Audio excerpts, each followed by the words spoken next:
era profesor de historia de la iglesia y me tocó enseñar acerca de las asambleas de Dios y la iglesia pentecostal, hace años atrás, cuando era profesor de esta materia en el seminario, uno de los alumnos le encomendé una tarea de estudiar acerca del crecimiento de las iglesias pentecostales. Y usted sabe que nosotros, como el programa de fortalecimiento familiar, las asambleas de Dios, somos una iglesia de doctrina pentecostal. Y bueno, les envié a estudiar a los alumnos acerca del crecimiento de las iglesias pentecostales. Uno de los estudiantes leyó algunos libros que no eran pentecostales, hizo un estudio y estudió libros que hablaban sobre el crecimiento de los pentecostales, pero por autores no pentecostales. ¿Me sigue? Entonces estudió por qué creían ellos que crecía la iglesia pentecostal y en la opinión de estudiosos teólogos que no son pentecostales. Y una de las razones por las cuales los no pentecostales decían que las iglesias pentecostales crecen es porque aplauden y cantan de una manera alegre y participativa. El autor de este libro escribió allá hacia los años 80, 70, 80 y estaban de moda aquí en Paraguay los coritos, ¿verdad? Las canciones con un ritmo sencillo, con palmas, con estrofas muy breves, no como las canciones de hoy que tienen otro estilo, sino que con estrofas breves y repetitivas. Bueno, hoy son repetitivas las canciones, pero ese es otro tema. La cuestión es que el estudioso no pentecostal decía que los creyentes, las iglesias pentecostales crecen porque cantan música sencilla y aplauden y todos pueden participar.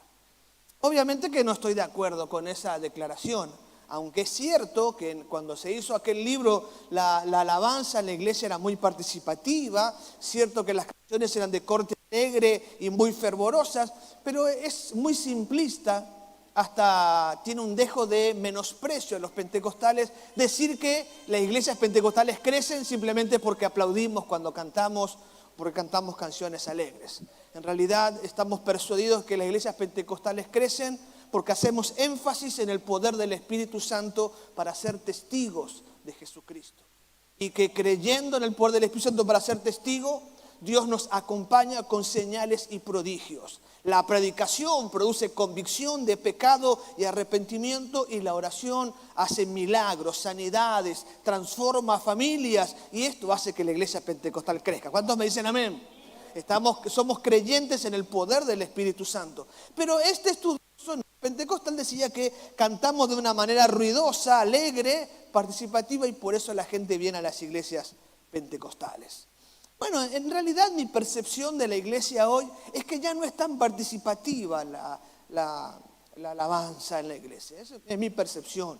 El canto no es tan participativo. Es más, yo que suelo estar atrás, atento a algunas cosas en el servicio, veo que la mayoría no aplaude y que la mayoría no canta. Así que no es tanto como se dice, ¿verdad? Ven aquellos, ¿verdad? En realidad, si no nos ponen la canción allá, por ahí ni no cantamos. Y es posible que esto sea porque cantamos en la iglesia canciones diferentes a las que usted canta durante la semana.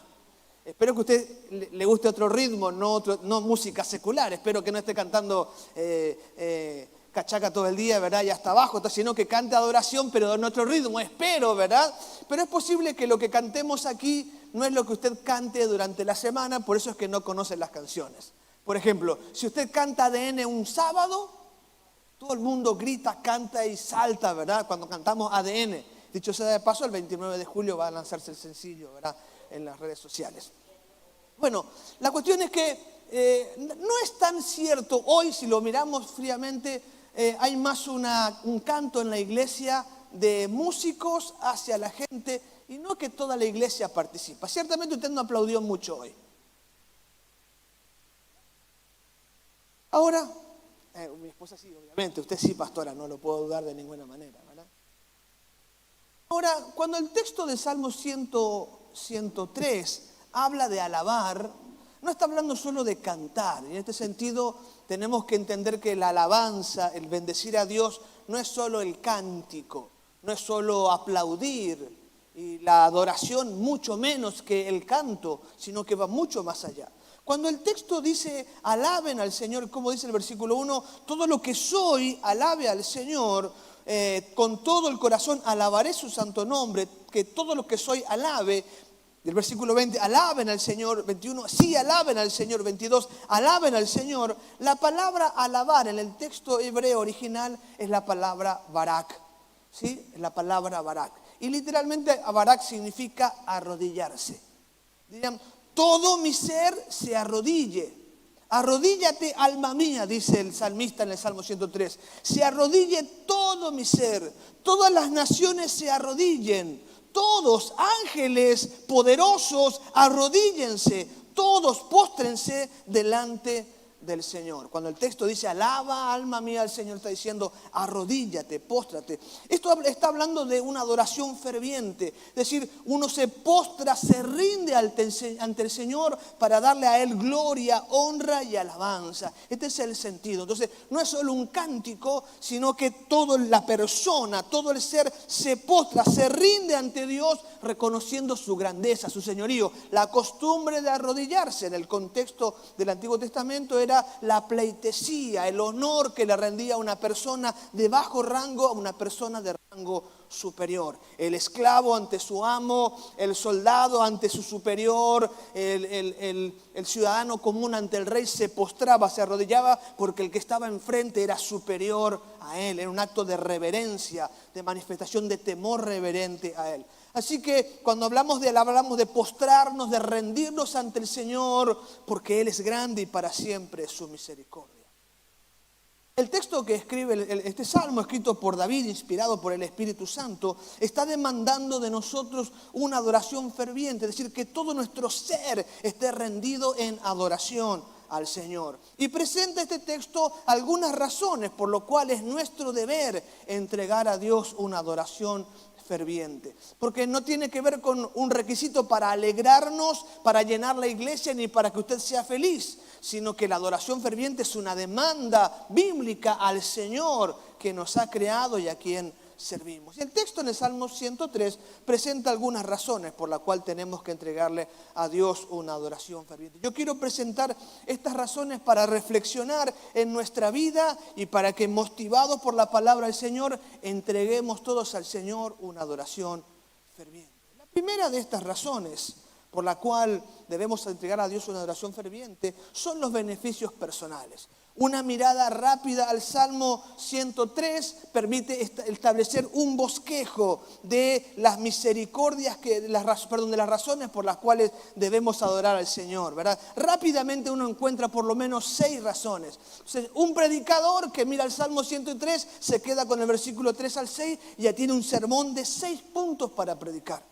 Y presenta de esta manera las razones por las cuales bendecir a Dios, pero estas razones se circunscriben al ámbito personal, es decir, son beneficios. ¿Cuáles son estos beneficios? Leamos juntos del versículo 3 al 6. Él perdona todos mis pecados y sana todas mis enfermedades. Me redime de la muerte y me corona de amor y tiernas misericordias. Colma mi vida de cosas buenas, mi juventud se renueva como la del águila. El Señor da rectitud y hace justicia a los que son tratados injustamente.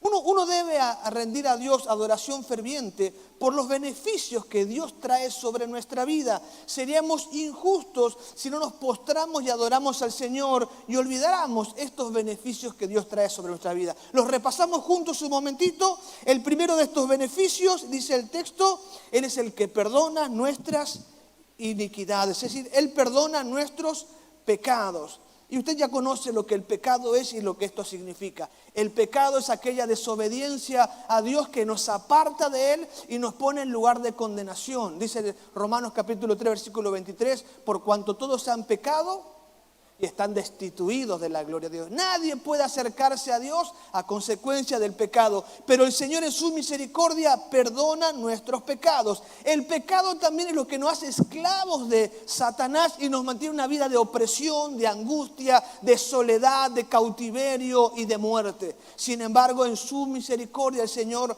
nos beneficia con el perdón de pecado. Así que debemos rendir a Dios una adoración ferviente porque Él perdona nuestros pecados, nos ha perdonado nuestras maldades y nos ha reconciliado con Él. También dice el versículo 3 que aparte de perdonar nuestros pecados, sana todas nuestras enfermedades. Él sana todas tus dolencias, Él sana todas mis enfermedades. Es decir, una persona que rinde a Dios una adoración ferviente puede encontrar en el Señor sanidad de sus enfermedades.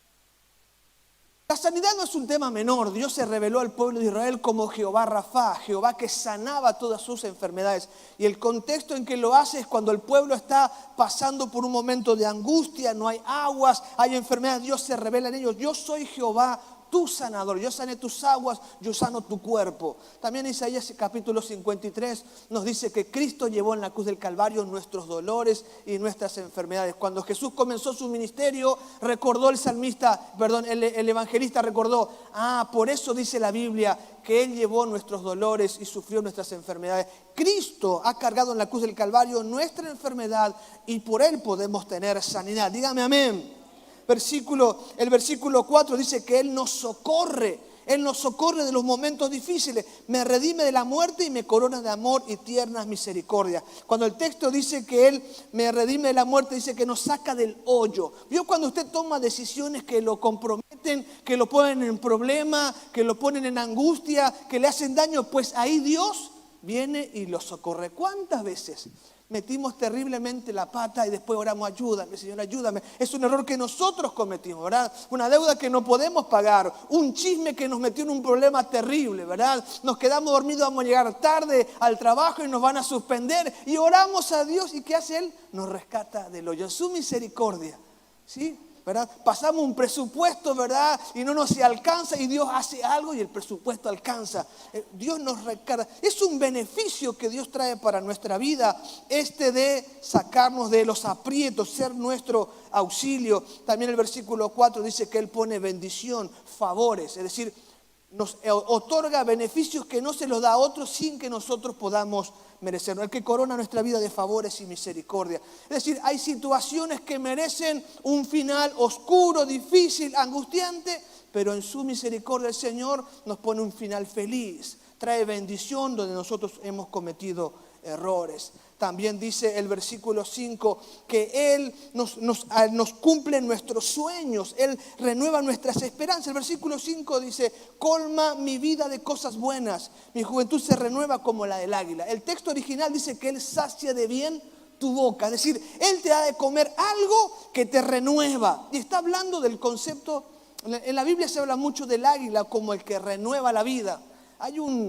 Hay por allí un mito, ¿verdad?, de que el águila cambia todas sus plumas a propósito y cambia su pico a propósito, que es un mito, no es cierto. Pero el águila tiene la costumbre de cambiar sus plumas continuamente. O sea, continuamente está cambiando sus plumas. Entonces da la imagen de que siempre es joven.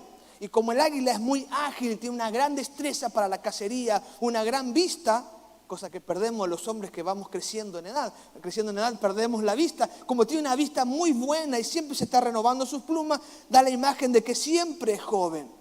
Y el texto está diciendo, Dios va a darte algo que va a renovarte, que va a traer visión, que va a traer capacidad, que va a alcanzar. Y está hablando de traer cumplimiento de sueños a nuestra vida. Estos son beneficios que Dios trae, por lo cual tenemos que darle adoración, rendirle adoración. Y también el texto habla de que Él hace justicia. Son 6 beneficios personales. Él hace justicia, es decir, aquellos que son tratados injustamente pueden ir al Señor en busca de ayuda y el Señor es el que hace justicia. Mi esposa siempre tenemos un dicho, cada vez que alguien ha intentado hacernos mal, enseguida el Señor viene y trae sobre nosotros una bendición. En una oportunidad me fui a ver un cliente. Era en un shopping, estaba muy de moda en aquella época, sobre la calle Palma, mira qué viejo que soy, que los shopping de Palma funcionaban cuando eso, ¿verdad? Y me fui a vender un cliente, hice una venta espectacular, una venta así espectacular. Y después hice otro cliente más en ese mismo shopping que me compró muchísimas cosas, fue una venta extraordinaria la que hizo en aquel shopping. Así que volví feliz y contento. Y había hecho 2 clientes de sustancia que me aproximaban mucho a mis metas para ganar mi sueldo más mi comisión. Así fue que estaba feliz con aquello, hasta que una empresa que es la competencia quiebra y uno de los vendedores viene a esta empresa a trabajar. ¿Y qué hace la jefa? Me quita el cliente que con tanta dificultad me lo gané y se lo da al otro allí para que entonces se quede con él. Yo me molesté muchísimo y protesté. Me sacaste mi mejor cliente. No, tu mejor cliente es el otro. Y no había caso con mi jefa, me jugó mal, me hizo este problema. Yo me molesté mucho, renuncié a la empresa, me fui. Sí, pocas pulgas, como usted sabe, ¿verdad? Me fui de la empresa allí. A partir de ahí mi jefe venía cada semana a buscarme para que vuelva a trabajar a la empresa. Cada semana venía, cada semana. Después de un tiempo volví a la empresa a trabajar, ya no como vendedor, sino como secretario de él. Y después de secretario hubo una crisis en la empresa, presiona a la jefa de venta con el jefe, le dice que no se va. ¿Y quién se transformó en jefe de venta? El servidor. Es decir, la hermana que me había hecho un problemita terminó yéndose y yo me quedé en su lugar como jefa de venta. Luego tuve muchos problemas con el administrador. ¿Y qué pasó con el administrador? Se fue también, lo fueron. Y me convertí en el administrador de la empresa. Empezando como ordenanza, terminé como administrador de la empresa. Y no tiene que ver con que yo soy bueno, sino que a Dios le encanta hacer justicia. Por eso yo no puedo dejar de alabar al Señor. La Biblia dice que Él levanta del polvo al pobre para sentarlo con los príncipes. Y he podido ver en mi vida cómo Dios me rescató de tantas miserias y le ha encantado bendecirme porque Él hace justicia sobre su pueblo. Dígame amén. Estos son beneficios personales que nos permiten a nosotros poder rendir nuestra vida, o que deben obligarnos, movernos a rendir nuestra vida en adoración al Señor. Pero aparte de estos beneficios personales, también encontramos la revelación personal como una razón para rendir nuestra vida en adoración ferviente. El Salmo 103, del versículo 7 al 12, dice así: dio a conocer su carácter a Moisés y sus obras al pueblo de Israel. El Señor es compasivo y misericordioso, lento para enojarse y está lleno de amor inagotable. No nos reprenderá todo el tiempo, ni seguirá enojado para siempre. No nos castiga por nuestros pecados, no nos trata con la severidad que merecemos, pues su amor inagotable hacia los que le temen es tan inmenso como la altura de los cielos sobre la tierra. Llevó nuestros pecados tan lejos de nosotros como está el oriente del occidente. La segunda razón por la cual debemos adorar a Dios de una manera ferviente es la revelación personal. Y en este caso estoy explicando que Dios se revela a nosotros, que Él se da a conocer, que Él no es una persona lejana, no es el Dios ausente, no es el Dios de los nihilistas que creó todo y se fue y dejó el mundo a su suerte, sino que es un Dios que tiene un trato personal para con nosotros. Y en este trato personal, aquellos que lo adoran, Él se revela, se da a conocer. Y cuando hablo de revelación estoy hablando del concepto de quitar algo que está velado. Diríamos, corre la cortina para que nosotros podamos mirarle, para que nosotros podamos verle. Dios se revela a nosotros de una manera personal. Cada uno de nosotros puede conocerlo. ¿Cómo conocemos a Dios? Pues el versículo 8 al 12 dice que Dios se revela a nosotros como el misericordioso, que Él se da a conocer a nosotros mediante su misericordia. Versículo 8 dice: el Señor es compasivo y misericordioso, lento para enojarse y está lleno de amor inagotable. No nos reprenderá todo el tiempo, ni seguirá enojado para siempre. Tienen que decir gloria a Dios. No nos castiga por todos nuestros pecados, no nos trata con la severidad que merecemos, pues su amor inagotable hacia los que le temen es tan inmenso como la altura de los cielos sobre la tierra. Llevó nuestros pecados tan lejos de nosotros como está el oriente de occidente. Dios se revela en nuestra vida como el Dios misericordioso. Aquellos que han entregado su vida a Cristo han podido experimentar el perdón de pecados. Han podido acercarse a Él y pueden tener comunión con Él. Cuando el pecado era una barrera que nos separaba de Él, ahora nosotros podemos acercarnos por su pura misericordia. Dios no nos ha pagado como merecíamos. Merecíamos la muerte, merecíamos la pobreza, merecíamos la miseria, merecíamos... Si en nosotros se cumpliera el deseo que les damos a los demás, nuestra vida sería terrible. Pero Él ha tenido de nosotros misericordia. no nos castigó por nuestros pecados, no nos trató con la severidad que nos merecemos. Cuando voy por la calle y alguien comete falta en el tránsito, alguien cruza el semáforo en rojo, una moto me cruza por la derecha, ¿verdad? Y cosas así, yo quiero enojarme y decirle las cosas. Y enseguida pienso que yo suelo cometer errores de tránsito muy a menudo. Porque dígame, de los que manejamos, ¿quién de nosotros no cometemos faltas en el tránsito? ¿Cuántas veces anduvo en su moto sin casco? Pero eso, ay, qué vergüenza ese motoquero, no tiene casco. ¿Y cuántas veces anduviste en zapatilla en tu moto? ¿Verdad?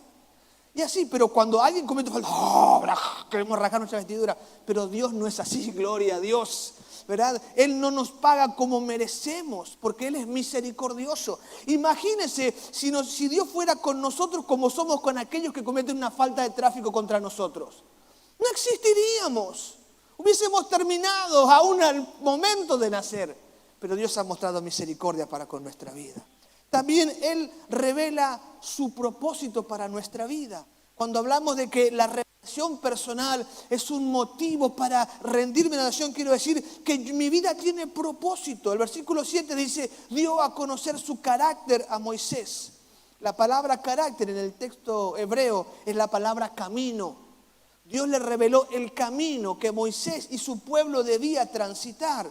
Es decir, les mostró la senda de justicia. Le habló a Moisés, como dije el domingo pasado, en aquella zarza ardiente. Lo confirmó, lo afirmó, lo envió y le mostró todo el procedimiento que tenía que realizar para cumplir el propósito que Dios tenía para él. Cuando hablamos de revelación personal, quiere decir que nuestra vida tiene sentido y Dios quiere hablarnos para mostrarnos el propósito que tiene nuestra vida.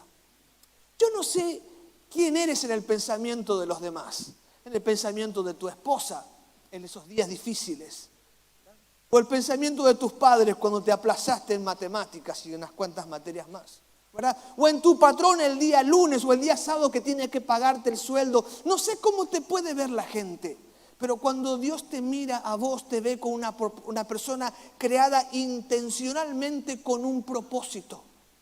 Moisés, que había fracasado por 40 años o por 80 años y había abandonado su vida y estaba ya anciano y apartado de la senda de Dios, Dios se acercó a él y se le reveló y le mostró que tenía aún planes para él. Y por 40 años guió sus pasos para que viva su vida para los propósitos de él. Por eso tenemos que rendirnos en adoración a Él, porque Dios aún no ha terminado el trabajo para con nosotros. Dios todavía va a hablarte, Dios todavía va a indicarte lo que tiene. Tu vida no ha terminado, Dios tiene propósitos y en la medida que te rindas en adoración a Él, Él va a hablarte, va a revelarte, va a mostrarte, va a guiarte para que tus caminos sean caminos de bendición. Dice Efesios capítulo 2 y versículo 10, Él ha preparado un camino de buenas obras para que tú puedas andar por ellas. Hacia adelante tu camino es de bendición. Hacia adelante tu camino es de propósito. Tu vida va a ser de bendición porque Dios te ha creado para eso. Y Él se va a revelar a tu vida, te va a hablar y te va a mostrar la senda y la gloria que ha de mostrar sobre vos. ¿Cuántos me dicen amén? Mire, adórelo, postres en Él. Dios va a revelarle su propósito. Dios va a contarle los planes que tiene para con usted. Y usted no será igual y verá cómo su vida va a tener trascendencia a favor de otros. Y cuando hablamos de revelación personal, que es un motivo para rendirnos a adoración, también decimos que a Dios le encanta manifestar su poder a través de tu vida. En aquella misericordia que te ha mostrado y en los propósitos que Dios tiene para tu vida, Dios te va a manifestar poder en cada acción que realices hacia Él. Así como le mostró los caminos a Moisés, dice el versículo 7, también mostró sus obras para el pueblo de Israel. E hizo maravillas, no se cansó de hacer milagros una y otra vez, aun cuando el pueblo era nefasto, rebelde, contumaz, día por día puso el alimento sobre sus mesas, los cuidó. Durante 40 años en el desierto permitió que sus vestidos no se gasten, sus sandalias duraron 40 años. Yo que tengo un problema en mi pie, que mi dedo se levanta y rompo los zapatos enseguida. ¿Cómo quiero yo, verdad, que Dios haga este milagro, que mis zapatos duren más de 2 meses? 40 años caminando en el desierto y no se gastó sus sandalias. Dice, a Moisés le dio a conocer el propósito, pero manifestó poder en su vida para cumplir el propósito. Por eso tenemos que postrarnos en adoración a Él, porque Dios va a hacer maravillas sobre tu vida. Él va a hacer milagros increíbles sobre tu vida. Él va a manifestar milagros, sanidades, prodigios. Él va a multiplicar tu economía. Él va a levantarte del polvo. Él va a sentarte con los príncipes. Él va a responder tu oración y vas a ver la bendición de Dios todos los días de tu vida. Él se va a revelar a ti, va a manifestar poder en su revelación y vas a testificar de las maravillas que Dios hace sobre tu vida. ¿Cuántos me dicen amén? Escuchamos este año el testimonio de muchos hermanos que han construido su casa en plena pandemia, en tiempo de crisis. Esta semana el hermano Mario se mudó a su casa propia. Después de 9 años de casado, en un año, en más o menos 6 meses, construyó 2 viviendas. Una vivienda construyó para alquilarla, para pagar la cuota de la casa donde se mudó este sábado. No salió de él ningún guaraní. Bueno, obviamente había ocupado un terreno por años, había sido previsor. Pero en un momento, en un año, tuvo 2 casas. Una que alquila y con ese paga la cuota de la casa donde vive. Dígame si Dios no es poderoso. A Él le encanta. ¿Y saben el contexto de qué consiguió su casa? En el contexto de que decidió plantar una iglesia en la zona donde ahora ha comenzado a vivir. Dios te revela el propósito, Dios muestra poder para tu propósito. Gloria a Dios. Y la tercera razón por la cual debemos rendirnos a Él en adoración es el conocimiento personal. Versículo 13 al 18. El Señor es como un padre con sus hijos, tierno y compasivo con los que le temen.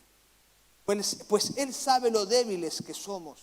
Se acuerda que somos tan solo polvo. Nuestros días sobre la tierra son como la hierba, igual que las flores silvestres. Florecemos y morimos. El viento sopla y desaparecemos, como si nunca hubiéramos estado aquí. Pero el amor del Señor permanece para siempre con los que le temen. Su salvación se extiende a los hijos, de los que son fieles a su pacto, de los que obedecen sus mandamientos. Dije anteriormente que una razón para rendirnos en adoración a Él era la revelación personal. Lo que digo ahora es el conocimiento personal. Estoy diciendo no el conocimiento que yo tengo de Dios, sino el conocimiento que Dios tiene de nosotros. Dios te ha identificado, Él te ha puesto nombre, de hecho que Él te ha creado para propósitos sublimes. Él conoce tu persona y conoce tus capacidades y aún tus limitaciones. Él te conoce personalmente. Y porque te conoce personalmente, esto es un motivo para rendirnos en adoración al Señor. Me refiero al conocimiento personal como una razón para entregarnos a una adoración ferviente, es que Dios tiene conocimiento de nosotros. Dice el versículo 13, que Él sabe que somos tiernos. Versículo 13. El Señor es como un padre con sus hijos, tierno y compasivo con los que le temen. El Señor sabe que somos tiernos, frágiles, conoce nuestra naturaleza. Cuando hablo de propósito dicen, ay, no, yo no quiero nada más que comer todos los días y sobrevivir. Tememos lo que hay adelante. Hoy estamos llenos de fe, pero mañana hay un problema y nos desanimamos y nos deprimimos. Somos frágiles. Vamos al hospital y queremos ponernos 3, 4 tapabocas para que la peste no nos tome, ¿verdad? Nos encontramos con personas, estamos preocupados, no nos agarraremos COVID porque somos frágiles. Nos enfermamos, nos debilitamos. Muchas cosas nos hacen daño. Las personas pueden herirnos con facilidad. Y Dios sabe esto. Dios sabe que somos tiernos. Versículo 14 y 16. También Dios nos conoce y sabe que somos pasajeros. Versículo 14 y 16. Pues Él sabe lo débiles que somos. Se acuerda de que somos tan solo polvo. Nuestros días sobre la tierra son como la hierba, igual que las flores silvestres. Florecemos y morimos. El viento sopla y desaparecemos, como si nunca hubiésemos estado aquí. Dios nos conoce como tiernos y también nos conoce como pasajeros. Y el concepto de pasajeros lo presenta de 2 maneras. Dice, somos polvo. Cuando el texto bíblico habla de que somos polvo, nos recuerda a la creación, ¿sí? Dios tomó el polvo de la tierra, ¿verdad? Hizo barro, formó al hombre y sopló en él aliento de vida. El hombre tiene un comienzo, es finito, es polvo, es creado por Dios. Y como polvo, al polvo vuelve. La Escritura dice que así cuando morimos volvemos a la tierra a la que pertenecemos, de la cual fuimos tomados. El polvo habla de que tenemos un principio y que tenemos un fin. El polvo nos habla de que somos perennes, que nuestros días están contados y usted se va a morir. Así como ha nacido, va a morir. Pero sobre este concepto de que somos finitos, de que somos polvo, de que tenemos principio y fin, dice que somos como la hierba. Y el concepto de hierba nos habla de que somos olvidables. Si termino acá, salimos todos llorando y nos deprimimos, ¿verdad? Pero eso es lo que dice. Nuestros días sobre la tierra son como la hierba. Somos finitos y somos como la hierba. Y no habla de una flor del jardín. No tenemos varios jardines en casa, varios lugares con jardines. Tenemos allí, ¿verdad?, un lugar con sombra, con unas plantas que regamos continuamente, ¿verdad? La hermana Hilda riega continuamente, ¿verdad? Y está floreciente, así verde, largo. El otro día veíamos los precios, compramos algunas plantas 15.000 y así como están, cuestan como 100.000. Y hacíamos todo el negocio, creciendo maravillosamente. Pero no dice que somos como esa hierba. Somos como la hierba del campo, que no tiene protección, que si no llueve se seca, que pasa el viento y le quema. Somos como la hierba. Hoy florecemos y mañana morimos. Pasa un viento y se lleva nuestras hojas y nadie se acuerda. Somos seres olvidables. Tenemos principio y fin y somos fácilmente olvidables. Ahora, ¿cómo esto es posible para que nos lleve a rendirnos en adoración? Pues como Dios sabe que somos tiernos, se muestra a nosotros como un Padre compasivo. Él conoce tu debilidad, Él conoce tu flaqueza, Él sabe tus angustias y conoce tus miedos. Entonces se manifiesta tu vida como un Padre compasivo, como un Padre tierno que tiene cuidado de vos. Él no es el Padre severo que te quiere castigar por todo lo que haces, porque ya hemos dicho que pone distancia entre el pecado y nosotros, que extiende su misericordia. Por tanto, cuando trata contigo, no es un Padre severo que te quiere corregir por todos tus errores, sino que es un Padre compasivo que tiene pena por tus casos. Cuando mi hija Marina se inscribió en el curso, hizo un curso para ingresar al colegio técnico, para ingresar en informática. Bueno, ella es psicopedagoga, teóloga, lo suyo no era la informática, pero hizo curso para eso, ¿verdad? Y cuando yo estoy afuera en casa una tarde, no recuerdo qué estaba haciendo, viene Marina de rendir el examen y allá a lo lejos me dice, ¿verdad? Me aplacé, papá, y llora desde la calle. Y cuando dijo eso me puse a llorar con ella, ¿verdad? Allí, y le abracé y le besé, no importa, vamos para un colegio privado. No sé, en realidad no le pagué colegio privado, pero me quebrantó y me puse a llorar. Me dio tanto dolor que pobrecita no pudiese ingresar a la carrera que quería hacer por haberse aplazado en el examen. Y lloramos juntos allí.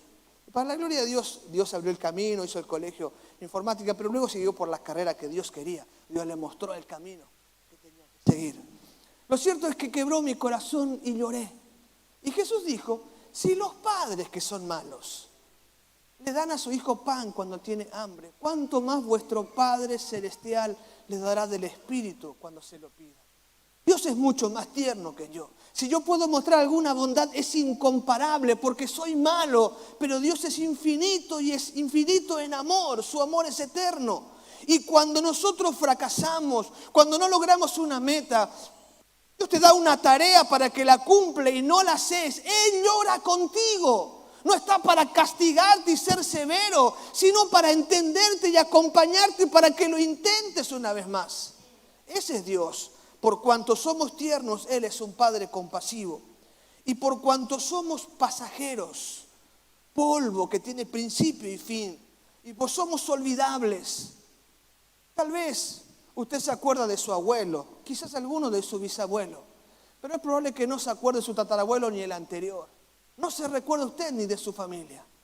Y posiblemente no va hace mucho al cementerio a ver a nadie allí. Y no toma un momento para recordarlos a ellos, porque somos olvidables. Esa es nuestra naturaleza. Pasamos. Y algún que otro hombre y mujer en la historia quedan como recuerdo y son recordados por alguna virtud. Pero la mayoría de nosotros, nadie se acordará de nosotros en el futuro. Por cuanto somos pasajeros, Dios nos ha dado eternidad, dice el versículo 17. Pero el amor del Señor permanece para siempre con los que le temen. Y en la versión Reina Valera dice, mas la misericordia de Jehová es desde la eternidad hasta la eternidad sobre los que le temen. ¿Qué quiere decir esto? Por cuanto humanamente somos pasajeros, Dios ha puesto eternidad en el corazón del hombre. Y yo puedo decirle hoy que esta vida pasajera y olvidable es el principio de una vida eterna de gozo en su presencia. El día que aquí la gente empiece a olvidarlo será el día que usted se presente delante de Él. Y conforme lo dice Hechos capítulo 7, Jesús se pondrá de pie porque dice la palabra que a Dios le encanta. Honroso es al Señor la muerte de su siervo. Él se va a poner de pie y te va a decir, bien hecho, bienvenido a casa. Y ahí realmente comenzará su vida. Algunos podrán olvidarle, pero usted estará siempre en la presencia del Señor, gozando de su presencia. Porque en su presencia hay plenitud de gozo, delicias a su diestra para siempre. El Salmo 23 dice, aderezas mesas delante de mí en presencia de mis angustiadores. Unges mi cabeza con aceite, mi copa está rebosando. Ciertamente el bien y la misericordia me seguirán todos los días y en la casa del Señor moraré por largos días. ¿Sabe qué quiere decir eso? ¿Quiénes son los angustiadores? Antes dijo, atravesando el valle de muerte. Luego dice, aderezas mesas en presencia de mis angustiadores. La muerte es una angustia, la enfermedad es una angustia, el dolor, el sufrimiento, el atravesar la muerte es angustioso, es terrible. Pero llega un momento en que atravesando el umbral de la muerte, el Señor pone mesa delante de nosotros. Dice en Apocalipsis capítulo 1 que Él mismo va a secar nuestras lágrimas. Y Él va a decirnos, bien hecho, nos vamos a sentar a su mesa. Y Jesús dijo, no voy a participar más de esta copa hasta que me encuentre contigo allá en los cielos. Así que podremos ser olvidables para los demás, pero Dios nos va a tener para siempre en su presencia. Y en su presencia lo alabaremos por siempre. Empiece ahora. El Señor ha puesto eternidad en su corazón. Esta es la preparación para una vida gloriosa que nos espera. Tal vez vivió más o menos, o vivió bien, 70, 80, 90 años, pero esto es un principio, un momento de angustia, de preparación para la gloria que en nosotros ha de manifestarse. Y como somos olvidables, y como somos pasajeros, Dios ha interpuesto en nuestra vida de servicio a Él. Dios ha interpuesto en nuestra vida de obediencia, de entrega a Él, de adoración ferviente, una promesa. La salvación se va a extender sobre nuestros hijos. Dice la palabra en el versículo 17, pero el amor del Señor permanece para siempre con los que le temen. Su salvación se extiende a los hijos de los hijos. Yo no voy a estar en unos años más, pero se va a levantar mi hijo, mi nieto, mi bisnieto, mi tataranieto y seguirán anunciando a Cristo en esta tierra. La bendición, la salvación les va a alcanzar, no porque ellos sean buenos, sino que Dios me ha dado una promesa. Desde el día que me entregué a Él, dice la palabra del Señor, cree en el Señor Jesucristo, serán salvos tú y tu casa. Hay una promesa interpuesta para tu familia. Ríndete en adoración a Él, porque Dios está levantando una generación a través de ti, una generación que va a proclamar a Cristo a la próxima generación. Hoy puede ser el panorama oscuro. Hoy parece que tus hijos son rebeldes y cabezudos, pero Dios no falta sus promesas. Sigue adorando, sigue rindiéndote a Él. Que te vean tus hijos, que te vean tus nietos adorando, sirviéndolo a Él. Finalmente el Señor va a hacer de ellos siervos de Dios que lo van a adorar por la eternidad. Nosotros podemos rendirnos con libertad al Señor en adoración, rendir todo nuestro ser, porque el Señor nos conoce y por cuanto nos conoce ha puesto eternidad en nuestra alma, ha puesto promesas de que estaremos con Él eternamente y ha puesto la bendición de que nuestra familia lo adorará por siempre. Padre, bendecimos tu nombre en esta hora. Gracias, Señor.